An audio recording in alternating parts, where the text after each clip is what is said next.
Welcome back to another technical deep dive here in the debug zone.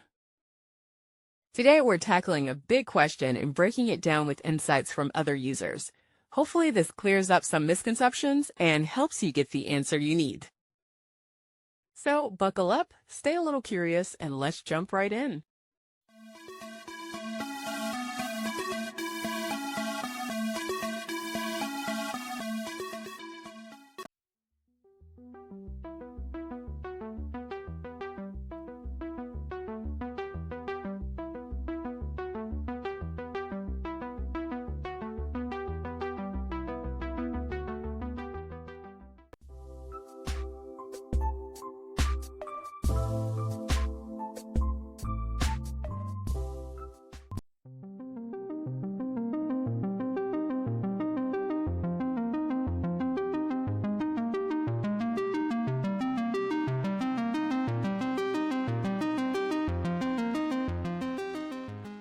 And that's a wrap.